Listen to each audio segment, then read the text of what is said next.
Ya. En el video anterior desarrollé un poquito el tema de los social cristianos y el tema de los liberales, que serían los que se fueron dentro del matrimonio liberal conservador hacia Evópoli. Por ejemplo, Ignacio Briones, Felipe Cast, Ignacio Briones, actual ministro de Hacienda. Eh, eh, que no son conservadores, ¿ya? Incluso Ignacio Briones, en este libro, la mayoría de las ideas, que es como la síntesis, el cuestionamiento que fundamentó lo que es Chile Vamos, es que tiene acá un texto y, por ejemplo, habla de rescatar, o sea, rescatar la diferencia que se ha ido perdiendo entre ser pro mercado en vez de pro empresa. Decirle a la derechas, aquí nosotros creemos en el libre mercado, pero creemos en el libre mercado, no somos pro empresa, somos pro mercado, pro competencia. Y esa cuestión hay que dejarla en clara, lo plantea Ignacio Briones. Entonces, y por eso hay que dice, hay que crear instituciones robustas que vayan regulen los mercados en pos de la competencia, disuada sus atentados castigándolos severamente y por otro lado defienda con firmeza a los consumidores. ¿Ya? Entonces, eh,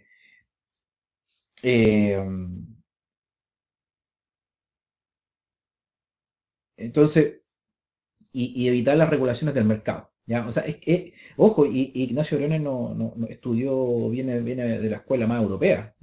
Creo que no estudió no estudió en Estados Unidos. Economía. Entonces, viene más de la. Entonces, es más, como insisto, más pro mercado que pro empresa, pro competencia, pro consumidores, libertad económica. ¿Ya? En este libro, de la mayoría de las ideas, no hay nadie que represente a lo que sea propiamente Instituto de Libertad de Desarrollo. Eh, Incluso lo criticaron este manifiesto que fundaba a esta nueva, a Chile Vamos que terminó siendo gobierno con Piñera. Pero Libertad y Desarrollo igual tiene una influencia bastante fuerte, esa fusión liberal conservadora, que a pesar de que ese matrimonio estuvo ahí, está medio tirante y se ha ido disgregando, ahí se mantienen grupos importantes de influencia política. Entonces, incluso la Marcela Cubillo, que era ministra de Educación, ahora ella es la directora de Libertad y Desarrollo.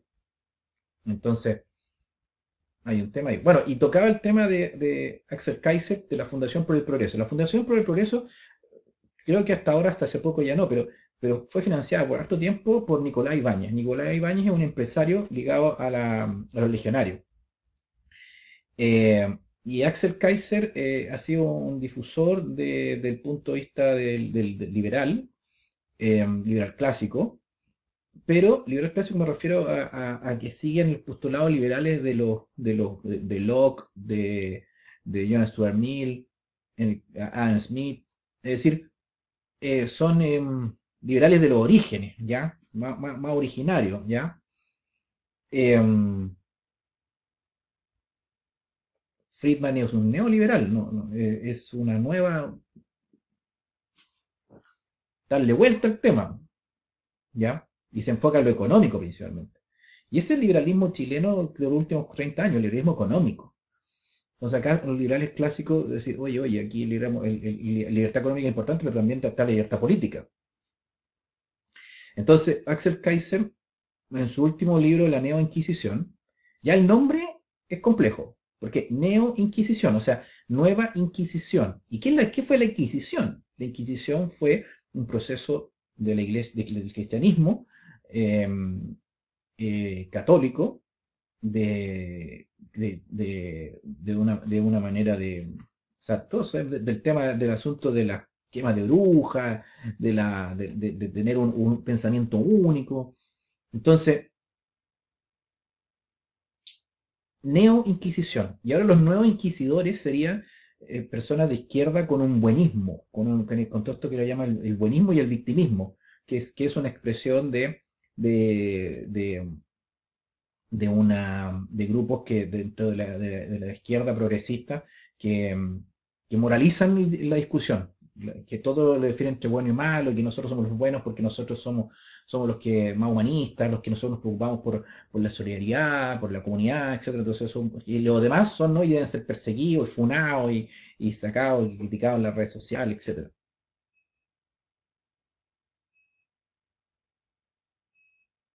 Entonces, ¿qué pasa? Que teniendo claro eso, eh, esa- ese, mm, ese ese buenismo él lo ataca por un asunto principal como que es la fuente de un irracionalismo, ¿ya? Una fuente de un irracionalismo que es contrario al racionalismo moderno ilustrado, que él defiende fuertemente, ¿ya? Cuando defiende la modernidad racional y también plantea esa fuente matriz en los clásicos griegos, y habla de que este buenismo, esta nueva Inquisición, recuerda los tiempos premodernos, es decir, la época medieval, pues y la época medieval es cristiana. Entonces, incluso cuando él habla de que esa crítica que están haciendo el buenismo y esta nueva Inquisición, que se basa mucho en las emociones, en las personas, que se fundamenta, no, es que yo me siento así, que me están atacando en mi emoción oye, no me afecta, y todo este victimismo em, impide el diálogo racional, impide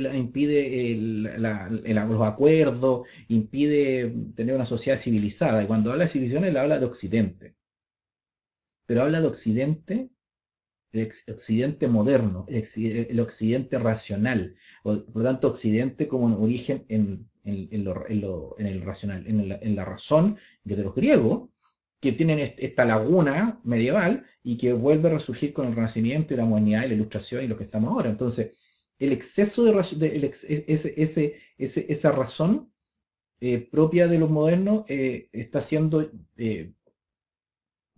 atacada por un irracionalismo emocionalista, es decir, de una sociedad de las emociones, donde todos se sienten algo y se sienten víctimas, etcétera. Y ese es lo que él dice que hay que dar la batalla cultural ahí, contra esos grupos. Entonces es un liberalismo que inicialmente defiende la razón, ¿ya? Entonces ahí hay que tener, eh, y por lo tanto de ahí se funda que los mercados tienen que los mercados como una expresión de la razón y el liberalismo político como expresión de la razón y que la razón misma determina, o sea, capta que hay una dignidad propia de los seres humanos que nos hace ser iguales, pero también nosotros en nuestro ejercicio diario nos nos diferenciamos, siendo uno, que no sé, uno estudiando más, otro estudiando menos, uno haciendo más actividades, con las diferentes actividades que vamos haciendo, como desplegando nuestra libertad, nos hacen diferentes, pero somos iguales en dignidad como derechos humanos, perdón, como seres humanos, ¿ya? Y, y el otro grupo que sale, que también que también eh, sale de este matrimonio liberal conservador, son un grupo que no es conservador, cristiano, es liberal, pero un liberalismo, eh, pero en lo que es económico está el tema relacionado resalta más el tema de la comunidad, más que el individuo tomador de decisiones, sino que hay que también un énfasis, hay que preocuparse también de la comunidad. Es decir, podría decirse que también son cercanos al social cristianismo, pero sin cristianismo, ¿ya? ¿Qué es lo que son lo que actualmente el proyecto que sigue y que ha planteado en unas columnas en el diario La Segunda esta última semana, Hugo Herrera, como el republicanismo popular, que le eliminó el concepto nacional popular porque dijo nacional popular es una corriente más que nada cultural, de pensamiento, etcétera, y republicanismo popular sería la aplicación práctica, ya como proyecto político. El republicanismo se refiere, y él lo plantea en la última columna que dijo, republicanismo como que reconoce el Estado con diferentes poderes, etcétera, y también reconoce el valor del individuo en esa república.